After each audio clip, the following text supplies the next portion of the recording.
나는 누구인가? 이런 질문에 대한 확실한 대답을 할 수 없는 사람은 뿌리 없는 나무처럼 항상 불안합니다. 자, 그런데 성경은 이 질문에 대해서 예수 그리스도로 구원받은 우리는 하나님으로부터 나서 그리스도 예수 안에 있고 예수님께서는 하나님으로부터 나서 우리에게 지혜와 의로움과 거룩함과 구원함이 되신다. 이런 분명한 해답을 주고 있습니다. 자, 오늘 귀한 말씀 한번 찾아볼까요? 고린도전서 1장 30절로 31절 말씀 한번 찾아보세요. 신약성경. 자, 시작. 너희는 하나님으로부터 나서 그리스도 예수 안에 있고 예수는 하나님으로부터 나와서 우리에게 지혜와 의로움과 거룩함과 구원함이 되셨으니 기록된 바 자랑하는 자는 주 안에서 자랑하라 함과 같게 하려 함이라. 성경 말씀 읽고 나서는 아멘 하고서 이렇게 화답을 하시면 좋습니다. 아멘. 그렇게 될지어다. 말씀대로 하나님의 말씀이 이루어질지어다. 이런 의미로 말씀이 끝난 다음에 아멘 이렇게 화답을 하시면 참 좋겠습니다. 우리가 이 성경 말씀에 확신을 가지고 있다면, 우리가 성경 읽어봤는데 고린도전서 1장에 있는 말씀 읽어봤는데 이 성경 말씀에 대해서 확신이 있어야 돼요. 아, 이건 성경인가 보다. 내 인생하고는 관계가 없는 건가 보다. 이렇게 생각하시면 안 되고, 그 예전에 이제 우스갯말로 교회에서 예배드리고 주차장에 주차되어 있던 차를 이렇게 몰고서 교회 담장 바깥을 이렇게 빠져나오자마자 그냥 막 빵빵거리면서 크락션 울리면서 막 그 육두문자를 쓰는 사람들이 있다. 이제 이런 얘기를 하는데, 최근에 그 뉴스를 보니까 어떤 분이 이렇게 애들을 픽업을 해가지고 학교 앞에서 어린 애들을 픽업을 해가지고 가는데 바로 그 앞에 어떤 오토바이가 아주 위험하게 끼어들길래 빵 하고서 이렇게 그 크락션을 울렸다 그래요. 근데 한참 가고 있는데 뭔가 뒤에서 퍽 하는 소리가 나서 깜짝 놀라가지고 차를 세워서 보니까 그 오토바이가 저쪽에 어디 공사장 같은 데 가서 그 벽돌을 가지고 와가지고 그 뒤에다가 던졌다 그래요. 그래가지고 차가 큰일 날 뻔한 건데, 하여튼 하나님 중심으로 믿음 안에서 사는 사람들은 앞과 뒤가 분명해야 되겠습니다. 교회에서 할렐루야, 아멘 그러다가 교회 담장 바깥을 나가자마자 막 크락션 울리고 막 빵빵거리고 육두문자를 쓰는 그런 행동을 보이면 안 되겠습니다. 우리가 이 성경 말씀에 확신을 가지고 있으면 정체불명의 사람이 되지 않고 자신의 신분을 분명히 알게 됩니다. 그리고 그 신분에 맞는 인생을 살아갈 수 있다라고 하는 것입니다. 자, 그래서 인생을 잘 살아나가기 위해서는 지혜로 인생을 살아야 되는데, 예수님을 구주로 모심으로 지혜로운 사람, 깨달은 사람이 되어야 된다. 하나님의 뜻이 무엇인지를 아는, 하나님의 뜻을 아는 그 지혜와 총명으로 인생 문제를 해결하고 주님께 합당한 인생을 살아나가야 되겠습니다. 자, 지금도 하나님께서 주시는 지혜와 지식의 모든 보화를 받아서 그리스도를 깨닫고 하나님을 섬기며 인생을 살아가는 여러분 되시기 바랍니다. 자, 직장생활 이제 모두 마치고 은퇴해서 평온히 인생을 살아가시는 분들 가끔 가다가 지난날 생각하면서 또 추억의 앨범 보면서 또 어떤 때는 맛있는 거 먹으면서 영화 보다가 갑자기 나는 누군가 이런 질문을 하게 되는데, 나는 누구인가 이런 질문은 예수님 안에서만 분명한 해답을 얻을 수 있다. 이걸 깨달아야 되겠습니다. 우리가 진화론에서 얘기하는 것처럼 우연히 태어나서 덧없이 살다가 죽는 존재가 아니라 하나님의 뜻과 하나님의 예정으로 태어나서 예수님을 믿고 예수님의 지혜와 예수님의 의로움과 예수님의 거룩함과 구원함을 받은 당당한 하나님의 자녀다. 이런 특별한 신분임을 깨닫고 그 신분에 합당한 인생을 살아나가야 되겠습니다. 자, 여러분 어떻습니까? 이 성경 말씀을 중심으로 해서 내 자신이 누구인지 나의 정체성을 분명히 알게 되니까 정말 하나님께 감사하고 하나님께 찬양하며 이 귀한 인생 살아가야 되겠구나, 이런 결심이 드시나요? 할렐루야! 우리 주변의 대다수의 사람들은 아무런 의미 없이 시간을 허송하며 살아갑니다. 허송세월 한다고 그러는데, 그냥 일상의 그 쳇바퀴 돌듯이, 다람쥐 쳇바퀴 돌듯이 그냥 일상적인 것으로 그냥 살아가게 되죠.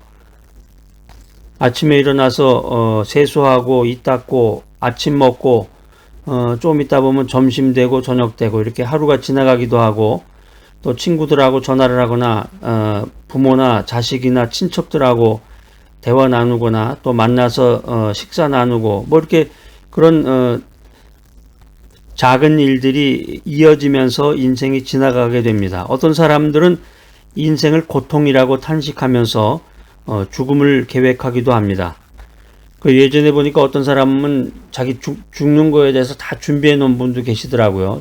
죽으면 이제 죽은 자기 몸이 입을 그 옷도 다 이렇게 준비를 해 놓고, 수의라고 그러죠. 수의 같은 것도 이렇게 자기가 직접 골라가지고 다 이렇게 해 놓고, 영정 사진 같은 것도 다 준비를 해 놓고, 자기가 죽었을 때 장례식에 온 사람들에게 보여주려고 비디오 사진도 이렇게 비디오 촬영도 해 놓은 사람도 있더라고요. 여러분들 어떻습니까? 인생 사는 것이 정말 고통이라고 생각하십니까?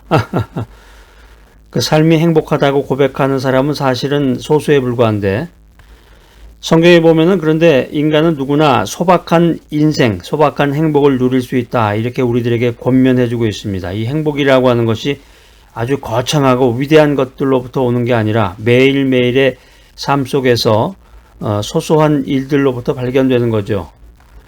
그래서 한국 같으면 보통 이제 아파트에서 생활을 많이 하는데, 아파트 베란다에다가 이제 화초라고 그러죠. 꽃들도 이렇게 가꾸고 여러 가지 뭐 먹거리 같은 것도 이렇게 심어가지고 채소도 가꾸고 뭐 여러 가지 그런 일들을 하게 됩니다.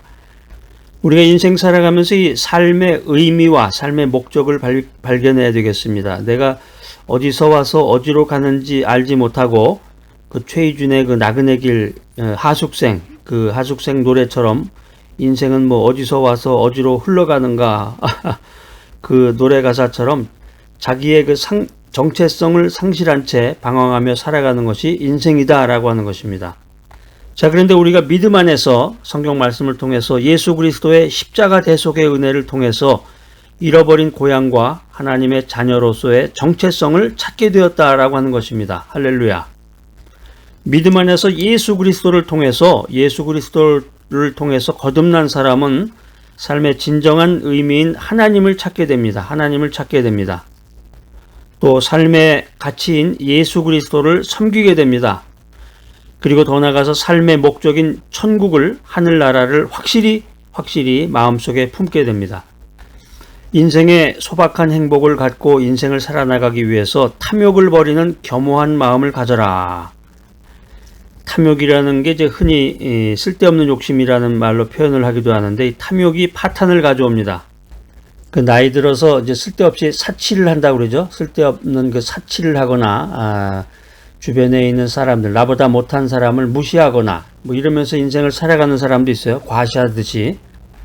야고보서, 신약성경 야고보서 1장 14절 15절에 보면 그 아담의 탐욕과 파탄에 대한 이야기가 나옵니다. 아담이 하나님처럼 되겠다고 이 선악과를 먹은 것은 탐욕으로 인한 범죄 행위였다라고 하는 것입니다. 그래서 탐욕은 죄를 부르고 죄는 결국에 가서 사망을 낳게 되었다, 이렇게 성경은 우리들에게 권면하고 있습니다.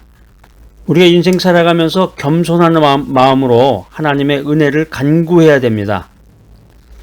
마태복음 6장 24절로 33절에 보면은 먼저 하나님의 나라와 의를 구하게 되면 하나님께서 인생의 모든 것을 책임지시겠다, 이런 약속을 우리들에게 해주고 있습니다.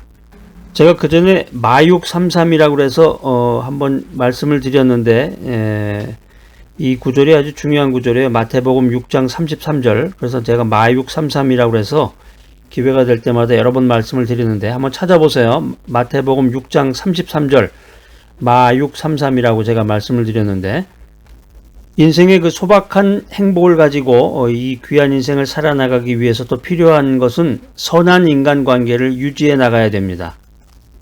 항상 사람을 이해하는 마음을 가지고 어떤 사람은 인간관계를 자꾸 이렇게 그 꽈배기 꼬듯이 비비비비 이렇게 꼬는 사람이 있죠. 자꾸 우리가 이제 까칠하다고 그러는데, 성격 자체가 이렇게 까칠해가지고 자신은 몰라요. 자신은 모르는데 자기가 하는 말을 상대방이 받아들일 때는 까칠하게 들린단 말이에요. 이게 뭔가 이렇게 문제가 이렇게 평탄하게 이렇게 문제가 생기면 해결이 되는 게 아니라 자꾸 비비비비 이렇게 꼬이는 거죠. 말을 할 때마다 점점 꼬여지는 것처럼 이런 관계를 가지면 안 되겠고, 선한 인간관계로서 항상 상대방을 이해해야 돼. 그리고 기쁨과 슬픔을 함께 나누고 주님의 사랑으로 인내하고 용서하고 선한 인간관계를 유지하게 되면 진정으로 행복한 인생을 살게 됩니다. 자, 오늘 소박한 행복을 갖는 비결에 대해서 첫 번째, 삶의 의미와 목적을 발견하라. 두 번째, 탐욕을 버리는 겸허한 마음을 가져라. 세 번째, 선한 인간관계를 유지하라. 그리고 마지막 네 번째는 건강관리에 유념하라. 건강을 잘 돌보고 이 건강에 투자를 해야 되겠습니다. 건강을 잃었을 때 건강의 소중함을 알게 된다고 그러는데, 하나님께서 건강 주심에 감사할 때 진정한 행복을 맛보게 됩니다. 나이가 60, 70 넘어서도 이 헬스클럽 같은 데 가가지고 회원으로 등록을 해서 운동을 하시는 분도 계시는데 참 좋은 겁니다. 수영 같은 것도 하시고. 근데 우리가 쉽게, 아주 쉽게 간단히 할 수 있는 제일 좋은 방법 중에 하나는 뭐냐면 걷는 거예요. 걷는 거. 요즘은 그 한국의 그 아파트 주변에, 자기가 그 사는 지역 주변에 아주 그 공원도 많고, 한국이 굉장히 그 시설 관리를 잘 해놨습니다. 공원도 많고 뭐 구름다리도 있고 뭐 어디 조금 더 나가면 굉장히 그 자연적인 조건이 굉장히 잘 돼 있는데, 시간 관리를 잘 하셔가지고 주변에 나가서 자꾸 걸으세요. 신발 좀 좋은 걸 하나 사셔가지고 슬리퍼 신고 나갈 수는 없는 거고, 구두 신고 걸을 수도 없는 거고, 그 운동화, 스니커즈, 신발이 좀 좋은 게 있어야 되겠죠. 편안한 신발 하나 준비하셔가지고 자꾸 걸으시면 좋습니다. 걸으면은 돈도 안 들고, 걸으면 사람이 발바닥이 자극이 되면은 이 뇌에도 좋고 치매도 예방이 되고 근심 걱정이 사라집니다. 자꾸 걸으면서, 나이가 들면 필요한 것 중에 하나가 이제 근력 운동이라고 그러죠. 그러니까 계단 오르기 같은 거. 너무 무리하면 안 되고 계단 오르기 같은 걸 하면서 이 근력을 좀 키워야 돼. 걸으면서 근력도 좀 키우고 건강을 잘 돌보고 건강에 투자해야 되겠습니다. 마음의 즐거움을 가지고 식생활을 잘 절제하고 건강을 위해서 운동을 열심히 할 때 행복이 찾아온다. 이 사실을 믿으시기 바랍니다. 자, 그런데 우리 이제 믿음의 사람들은 하나가 더 있는데, 플러스 알파를 하나 더 해드리면은, 하나님의 병원에 입원하시어 치료를 받아야 됩니다. 하나님의 병원에 입원해서 예수님의 은혜로 이 마음의 병, 육신의 병을 치료받아야 된다라고 하는 것입니다. 하나님께서 주신 삶의 의미와 목적을 발견하고 탐욕을 버리고 겸허한 마음을 가지고 이웃과 좋은 인간관계를 형성할 때 우리는 행복하고 건강한 인생을 살아나갈 수가 있습니다. 또 인생 살아가면서 아픈 곳 없이 건강하게 살아갈 때 소박한 행복을 누릴 수가 있는 것입니다. 자, 오늘 이 귀한 메시지 들으신 여러분들, 천국 갈 때까지 인생의 소박한 행복을 맛보며 기쁨과 즐거움을 가지고 인생을 살아가는 귀하고 복된 여러분 모두가 되시기를 간절히 기대합니다.